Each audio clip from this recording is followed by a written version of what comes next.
यह किसके लिए है जो एक ब्रेकअप से होकर गुजर रहे हैं, जो यह जानना चाहते हैं कि ब्रेकअप के बाद किस तरह की भावनाओं का सामना करना पड़ता है, जो एक रिलेशनशिप कंसल्टेंट हैं।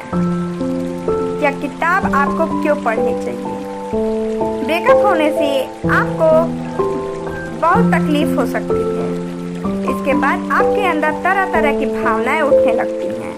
आपको कभी यकीन ही नहीं होता है कि आपका ब्रेकअप हो गया है, तो कभी यह सोचकर बहुत तकलीफ होती है कि आपने जो सारे सपने देखे थे वो सब टूट गए। ऐसे में आपको यह समझना होगा कि आप किस तरह से इन भावनाओं को मैनेज कर सकते हैं। आपको यह समझना होगा कि किस तरह से आप इन सब से सीख लेकर अपनी आने वाली जिंदगी को बेहतर बना सकते हैं। यह किताब बताती है कि किस तरह से आप एक ब्रेकअप के सदमे से उभर सकते हैं और फिर उससे सीख लेकर आगे बढ़ सकते हैं। इसे पढ़कर आप सीखेंगे किस तरह से आप ब्रेकअप की मदद से अपनी भावनाओं को समझ सकते हैं, ब्रेकअप के बाद किस तरह की भावनाओं का सामना करना पड़ता है, किस तरह से आप अपने ब्रेकअप से सीख लेकर अपने आने वाले रिश्तों को बेहतर बना सकते हैं। एक ब्रेकअप को खुद को बेहतर बनाने के लिए एक मौके की तरह देखिए। ब्रेकअप वैसे तो जिंदगी का एक बहुत तकलीफ देने वाला वक्त होता है, लेकिन हर चीज की तरह इसमें भी कुछ अच्छी बातें होती हैं। एक ब्रेकअप से होकर गुजरते वक्त आप खुद पर ध्यान देकर खुद की भावनाओं को अच्छे से समझ सकते हैं। इसके लिए आपको थोड़ा वक्त देना होगा, लेकिन बहुत से लोग यह रास्ता नहीं चुनते क्योंकि यह सबसे मुश्किल रास्ता है। वे या तो अपने एक्स को पाने के लिए मेहनत करने लगते हैं या फिर ऐसी जिंदगी जीने लगते हैं जैसे कुछ हुआ ही नहीं। इसके अलावा बहुत से लोग अपनी जिंदगी के सूनेपन को कम करने के लिए दूसरे किसी व्यक्ति को अपनी जिंदगी में ले आते हैं और कुछ लोग ड्रग्स लेने लगते हैं। लेकिन ये सारे ही काम कहीं ना कहीं से आपको तकलीफ ही देते हैं। ब्रेकअप से निकलने का सबसे अच्छा तरीका है कि आप खुद से प्यार करना सीखें और अपने सेल्फ एस्टीम को बेहतर बनाने की कोशिश करें। आप अपनी एक पुरानी हॉबी पर ध्यान दे सकते हैं या खुद को प्यार दिखाने के लिए अपने लिए कुछ अच्छा कर सकते हैं। इस बीच ये जरूरी है कि आप अपनी भावनाओं पर ध्यान दीजिए और उन्हें समझकर नेगेटिव भावनाओं से बाहर निकलने की कोशिश कीजिए। इस तरह से आप पहले से मजबूत इंसान बन पाएंगे। इस तरह से आप दर्द से लड़ने की ताकत को पैदा कर पाएंगे। अपने ब्रेकअप से बाहर निकलने के लिए अपने एक्स के साथ बात करना पूरी तरह से बंद कर दीजिए। बहुत बार ब्रेकअप के बाद भी हम इंतजार करते रहते हैं कि हमारा एक्स हमें मैसेज करे।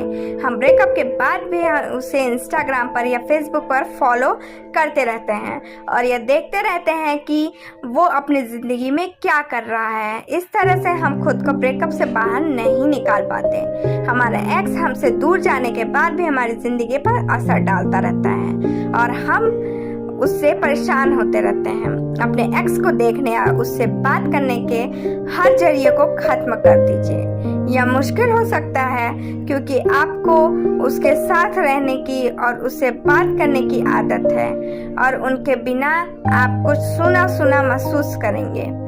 लेकिन अगर आप फिर भी उससे बात करने नहीं जाएंगे तो आप जल्द ही इस सुनेपन से बाहर निकल जाएंगे।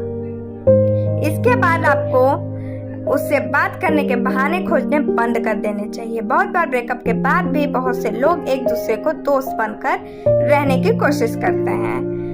आपका रिश्ता अगर टूट गया है और अगर आपने उसे बचाए रखने की कोशिश की है तो उससे फिर से पनपने का मौका मत दीजिए, क्योंकि ऐसा करने से बाद में आपको फिर से तकलीफ हो सकती है। इसलिए आप अपने एक्स को पूरी तरह से अपनी जिंदगी से निकाल दीजिए। फेसबुक, इंस्टाग्राम और दूसरे सोशल मीडिया से उसे काट कर निकाल दीजिए। इसके बाद आप खुद को उस ब्रेकअप से बाहर निकलने के लिए तैयार हैं। एक ब्रेकअप के बाद आपको बहुत सी भावनाओं का सामना करना पड़ सकता है। ब्रेकअप के बाद बहुत सारा पछतावा और हैरानी हो सकती है। बहुत से लोग इन भावनाओं को दबाने की कोशिश करते हैं और ऐसे रहने की कोशिश करते हैं जैसे कि कुछ हुआ ही ना हो। वो ऐसा इसलिए करते हैं क्योंकि समाज ने उन्हें हमेशा यह सिखाया है कि यह सारी भावनाएं कमजोर होने की निशानी है। इस वजह से हम इन चीजों से भागने की कोशिश करते हैं, लेकिन इनसे भागना समस्या का हल नहीं है। ब्रेकअप के बाद सबसे पहले आपको हैरानी होगी। आपको एक बार के लिए यह यकीन ही नहीं होगा कि आपका ब्रेकअप हो गया है। ऐसा इसलिए क्योंकि उस रिश्ते से आपको बहुत सी उम्मीदें थी और अब जब वो रिश्ता खत्म हो गया है तो वो सारी उम्मीदें भी खत्म हो गई हैं। इसलिए आपको एक बार के लिए ये यकीन ही नहीं होगा कि आपका ब्रेकअप हो गया है। इसके बाद आपको एक नुकसान महसूस होगा। अब तक आपके पास एक ऐसा व्यक्ति था जो आपसे हर वक्त यह कहता था कि वो आपसे कितना प्यार करता है, लेकिन अब जब वो व्यक्ति नहीं रहा तो आपको तकलीफ होगी। ऐसे में आप खुद को कोसिए मत और ना ही इससे भागने की कोशिश कीजिए। इस तरह की भावनाएं कभी कभी एक साथ भी आ सकती है। आपको कुछ भी समझ में नहीं आएगा और आप अपने रिश्ते के बारे में हर वक्त सोचते रहेंगे। आप ये सोचते रहेंगे कि किसकी गलती थी, क्या हो गया था। इस तरह से सोचना भी बिल्कुल नेचुरल है, क्योंकि इस तरह से आपका दिमाग हालात को समझकर उससे सीखने की कोशिश करता है और आने वाले समय में आपको उससे बचाने की कोशिश करता है। इसलिए इन सारी भावनाओं से भागने की बजाय इन्हें महसूस करने की कोशिश कीजिए। ब्रेकअप के बाद अपने करियर पर ध्यान देने की कोशिश कीजिए। कुछ समय तक अपने ब्रेकअप के बारे में सोचने और उसे लेकर परेशान रहने के बाद उससे निकलने का वक्त आ गया है। अब आपको उससे बाहर निकलकर अपनी जिंदगी को बेहतर बनाने की कोशिश करनी चाहिए। अब आप यह सोचिए कि आप आगे की जिंदगी को किस तरह से बिताना चाहते हैं। अब तक आपको किस चीज ने रोक कर रखा था? आप खुद को आजाद करने के लिए क्या कर सकते हैं? ब्रेकअप के बाद आपके पास बहुत समस्या होता है जिसका इस्तेमाल आप अपने करियर को बेहतर बनाने की कोशिश कर सकते हैं। आप नई जगहों पर घूमने के लिए जा सकते हैं, नई चीजें ट्राई कर सकते हैं या फिर खुद के साथ डेट नाइट्स पर जा सकते हैं। डेट नाइट्स पर जाने का मतलब आप खुद को डिनर पर लेकर जाइए, खुद को शॉपिंग के लिए लेकर जाइए या फिर फिल्में दिखाने के लिए ले जाइए। खुद को जानने की कोशिश कीजिए। अपने साथ एक डायरी रखिए और उसमें यह लिखिए कि आप अपने अंदर की नेगेटिव भावनाओं को किस तरह से हैंडल करेंगे। उदाहरण के लिए अगर आपको यह लगता है कि आप एक खराब पार्टनर थे तो यह लिखिए कि किस तरह से आप खुद को बेहतर पार्टनर बना सकते हैं। आप खुद से कुछ अच्छी बातें करना शुरू कीजिए। खुद से कहिए कि आप एक अच्छे इंसान हैं और बहुत जल्द आप इस चीज से बाहर निकल आएंगे। ब्रेकअप के बाद अपने बच्चों को इसके बारे में बताइए और जिंदगी की एक नई शुरुआत कीजिए। बहुत बार ब्रेकअप का मतलब तलाक होता है और इसमें सिर्फ दो लोगों को ही नहीं बल्कि बच्चों को भी तकलीफ उठानी पड़ती है। अपने एक पेरेंट से अलग होना किसी भी बच्चे के लिए बहुत तकलीफ भरा समय होता है। ऐसे में आपको उन्हें यह बताना होगा कि यह क्यों जरूरी था और इससे वे क्या सीख सकते थे। आप उन्हें सबसे पहले तो यह बताइए कि आप और आपके पार्टनर अलग होने के बाद भी उन्हें प्यार करते रहेंगे। आप उन्हें बताइए कि आप और आपके पार्टनर एक साथ खुश नहीं थे और वे सारी उम्र लड़ना नहीं चाहते थे, इसलिए उनका अलग होना जरूरी था। अगर आपके बच्चे छोटे हैं तो आपको उन्हें सब कुछ बताने की जरूरत नहीं है, लेकिन फिर भी आपको उन्हें समझने की कोशिश करनी चाहिए। हो सकता है आपके बच्चे गुस्सा हो जाएं या कुछ नखरे करने लगे। ऐसे में उन्हें डांटिए मत, उन्हें समझाने की कोशिश कीजिए। उन्हें शांत करके यह समझाने की कोशिश कीजिए कि इस चीज से किस तरह से आप जिंदगी की शुरुआत फिर से कर सकते हैं। आप अपने बच्चों को यह भी समझा सकते हैं कि जब उनकी जिंदगी में हालात खराब हो जाएं तो किस तरह से वे उसे बेहतर बनाने के लिए फैसले ले सकते हैं। ब्रेकअप के बाद खुद को और अपनी जिंदगी को ऑर्गेनाइज करना बहुत ज़रूरी है। यह देखिए कि आप अपने परिवार के साथ कौन से नए खेल खेल सकते हैं। यह सोचने की कोशिश कीजिए कि किस तरह से आप अपने बच्चों के लिए एक अच्छा, सुरक्षित और मज़ेदार माहौल बना सकते हैं। अपने बच्चों से भी पूछिए कि इसके बाद किस तरह से वे अपनी ज़िंदगी का ऑर्गेनाइज करने के लिए काम कर सकते हैं। अगर वे अपनी ज़िंदगी में आगे बढ़ रहे हैं तो आप उन्हें इनाम भी दे सकते हैं। अपने रिश्ते को बेहतर बनाने के लिए चीज़ों को समझने की कोशिश कीजिए। अब जब आपका ब्रेकअप हो गया है तो आपको यह समझना चाहिए कि किस तरह से आप भविष्य में बनने वाले रिश्तों को संभाल कर रख सकते हैं। आपको यह समझने की कोशिश करनी चाहिए कि एक रिश्ते में आप किस तरह से बर्ताव करते हैं और आपको किन चीज़ों से चिढ़ होती है। इसके लिए सबसे पहले यह देखने की कोशिश कीजिए कि आपको अपने एक्स की किन बातों ने आकर्षित किया था। फिर यह देखिए कि अब आपको उनकी उन खूबियों के बारे में कैसा महसूस होता है। एग्जाम्पल के लिए हो सकता है आपने शुरुआत में यह देखा हो कि आपका एक्स अपनी ज़िंदगी में सब कुछ ऑर्गेनाइज करके रखता है, लेकिन हो सकता है बाद में वो आपको भी काबू करके रखने की कोशिश करने लगा हो। इस तरह से जो खूबी आपको शुरुआत में अच्छी लगी थी वही बाद में आपके लिए परेशानी की वजह बन गई। साथ ही ये याद करने की कोशिश कीजिए कि रिश्ते की शुरुआत में आपको हालात बिगड़ने के कौन से लक्षण दिखाई दे रहे थे जिसे आपने अनदेखा किया था। इस तरह से आप यह पहचान पाएंगे कि आपने क्या गलत समझा और क्या समझकर भी अनदेखा कर दिया। इसके बाद आप यह देखिए कि आप में और आपके पार्टनर में क्या कमियां थी जिससे यह ब्रेकअप हुआ। क्या उसकी कुछ ऐसी जरूरतें थी जिसे आप अनदेखा कर रहे थे? क्या आपकी कुछ जरूरतों को वो पूरा नहीं कर पा रहा था? ये सारी बातें समझने के बाद एक ऐसा प्लान बनाइए जिससे आप आने वाले रिश्तों में दरार खोज सकते हैं। आप अब तक के अपने सारे रिश्तों को देखिए और यह खोजिए कि किस चीज को आप शुरुआत से अनदेखा कर रहे थे जो कि आगे चलकर समस्या की वजह बना। इसके बाद अपने आप आने वाले रिश्तों में उन चीजों पर ध्यान देना शुरू कीजिए। हो सकता है कि बचपन से ही आपको कुछ चीजों की आदत हो जिस वजह से आप एक खास तरह के व्यक्ति की तरफ आकर्षित हो गए हैं।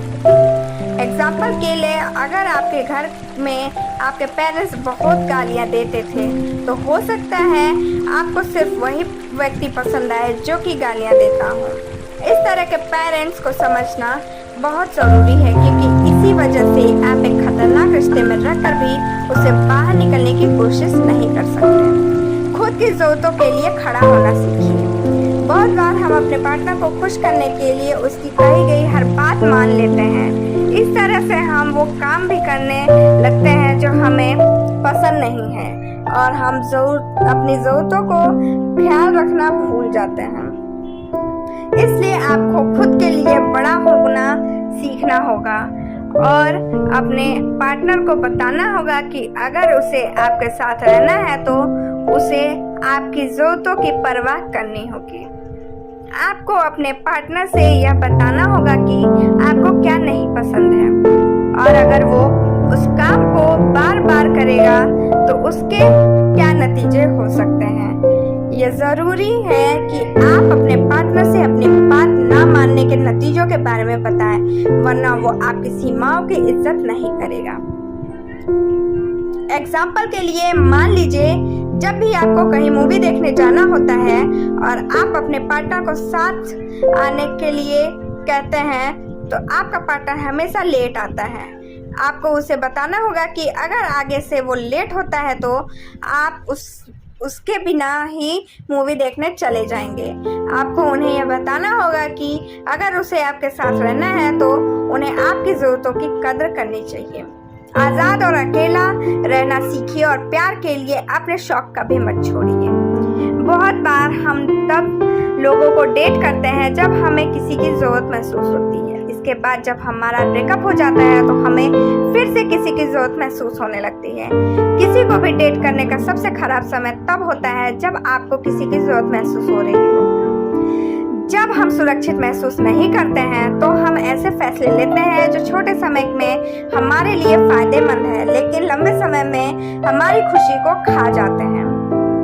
अपनी जिंदगी के सूनेपन को खत्म करने के लिए हम किसी को उसमें ले आते हैं और फिर उसके ऊपर इतने निर्भर हो जाते हैं कि हमारा पार्टनर हमारा फायदा उठाने लगता है। इसलिए सबसे पहले आप खुद पर निर्भर होना सीखिए। खुद को उस मुकाम पर ले जाइए जहां आपको किसी की जरूरत ना हो।